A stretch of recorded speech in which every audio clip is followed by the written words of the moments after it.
Muy buenos días, alumnos de cuarto de secundaria de Colegio San José María. Cuarto de secundaria, cómo los extraño. Bueno, ya nos veremos, gran grupo de chicos. Vamos a continuar hoy día con nuestro primer tema de la tercera unidad. Ya estamos en la tercera unidad. El título del tema es La identidad peruana en la diversidad. ¿Ya? ¿En qué consiste la identidad en la diversidad? El Perú es un país culturalmente diverso. Hay muchos grupos culturales, ¿ya? Y estos conviven o coexisten dentro de nuestro mismo territorio, ¿ya? ¿En qué medida hemos desarrollado una identidad nacional inclusiva? Es decir, que recoja todos los intereses y las expectativas de todos los grupos sociales que hay en nuestro país. La identidad nacional vigente se denomina identidad en la diversidad. Es un sentimiento de arraigo a nuestra nación, concebida a partir de una visión compartida. ¿Con quiénes la compartimos? Con todas las comunidades que lo integran. Seamos costeños, seamos serranos, seamos selváticos. Vivamos en el norte, vivamos en el sur, vivamos en el centro, ¿ya? Exige que conozcamos el derecho a la igualdad en la diferencia, organizar el Estado según los intereses de todos y jamás hacer jerarquías. Ninguna comunidad es mejor, ninguna comunidad es peor, ninguna comunidad es superior y ninguna comunidad es inferior. No hay jerarquías. La identidad nacional tradicional. Históricamente, el concepto de identidad nacional tradicional fue concebido por los grupos sociales predominantes dentro de las grandes monarquías europeas del siglo XVI, las primeras en unificarse formando estados-nación. Tales grupos predominantes excluían a los demás grupos como parte natural de la ideología que tenían. Así tal cual, este concepto llegó al Perú con la independencia. Por ello, la identidad nacional tradicional es actualmente cuestionada, pues la mayoría de países son estados multinacionales, cuyos miembros exigen los mismos derechos sin importar el grupo sociocultural al que pertenezcan. La diversidad étnica en el Perú. El reconocimiento de la diversidad va alineado con la necesidad de rescatar las culturas de las poblaciones nativas, los aborígenes u originarias. Se les denomina originarias porque sus antepasados o parte de ellos se establecieron en el territorio antes que los demás grupos.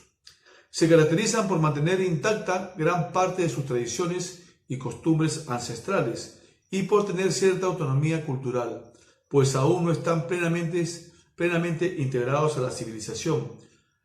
Por su menor grado de mestizaje, tienen una menor mezcla racial y cultural con las demás comunidades, ¿ya? Todavía hay grupos étnicos que se ven, sobre todo en la selva peruana, donde hay grupos pues, un ejemplo, yo fui una vez a un viaje de turismo por la selva, en el río Amazonas, y hay comunidades todavía que no se integran a la civilización. Siguen utilizando métodos de cocina, métodos de alimentación, métodos de extracción de alimentos diferentes a los nuestros, ¿no? Y también hay otros grupos indígenas que ya entraron a la modernización y ya están más civilizados.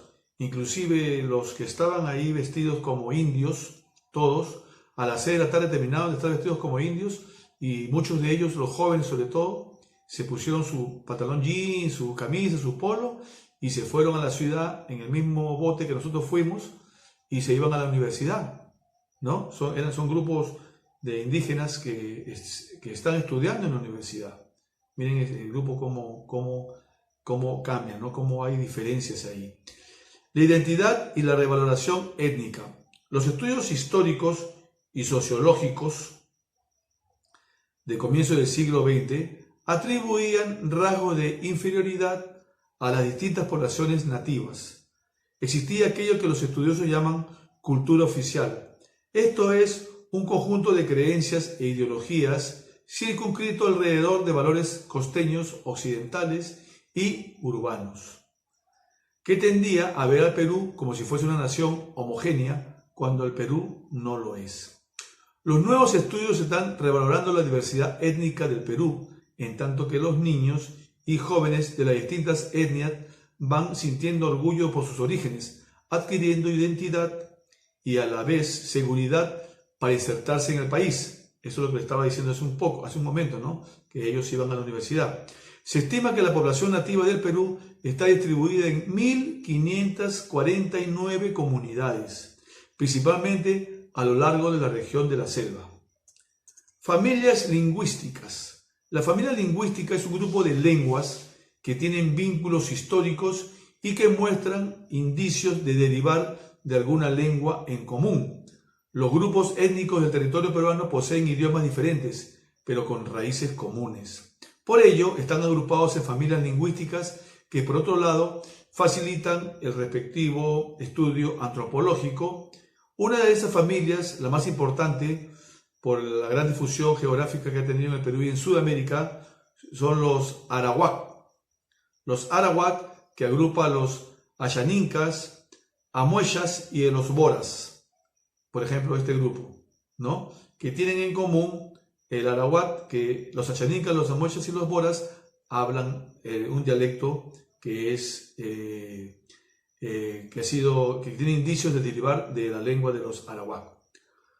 Los grupos étnicos en aislamiento. Algunos grupos étnicos son calificados como pueblos en aislamiento debido a que voluntariamente evitan cualquier contacto con grupos diferentes. Se calcula que en el Perú existen 14 grupos étnicos en esa situación y la mayoría es perteneciente a los arawak y a los pano. Estos grupos han perdido sus tierras por la invasión de otros grupos provenientes de la costa y de la costa y la sierra y han huido a otras zonas eludiendo relaciones de violencia y explotación, así como del contagio de enfermedades ante las cuales no han desarrollado defensas inmunológicas naturales. Ellos no son vacunados, no tienen asistencia social, son grupos que rehúsan a juntarse. Es más, acá voy a leer ahorita una parte que ustedes se van a dar cuenta. En el año 2008, una agencia internacional difundió el descubrimiento de una tribu de la Amazonía entre la frontera de Perú y Brasil, que ha permanecido sin ningún contacto con la civilización occidental, manejando una tecnología propia del periodo paleolítico, imagínense. Las reveladoras imágenes fueron captadas desde una avioneta que fue atacada por nativos, quienes usaron sus flechas cuando ésta se acercó a fotografiarlos. Inclusive creo que esas imágenes fueron utilizadas en una película que dieron hace mucho tiempo, ¿no? Por ejemplo, hay muchas etnias, hay muchas comunidades nativas que han perdido ya todo tipo de rasgo histórico. Estas comunidades, por ejemplo, poco a poco iban perdiendo integrantes, y muchos integrantes, sobre todo los más jóvenes, sus padres no querían que vivan. Cuando tuvieron contacto con la gente urbana, con la gente occidental, vieron muchas cosas que podían ellos alcanzar. Entonces quisieron que sus hijos no pasaran las cosas que pasaban ellos y lo mandaron generalmente a las capitales de las ciudades donde ellos viven ahora y estudian, y muchos de ellos han progresado y muchos de ellos ya no hablan su dialecto originario, ya han cambiado, han tenido hijos, sus hijos ya no son originarios de esas, se han combinado y ya no tienen ese arraigo cultural, no tienen vínculo con su tierra. Bueno, muchachos, eso fue todo. Ahí les dejo una tarea también para que lean. Esto hay que leerlo, esto es muy interesante cuando lo ven. ¿Ya? Muy bien, les dejo la tarea a todos. Nos estamos viendo, chicos. Un saludo para todos ustedes. Un abrazo y cuídense. Nos estamos viendo. Chao.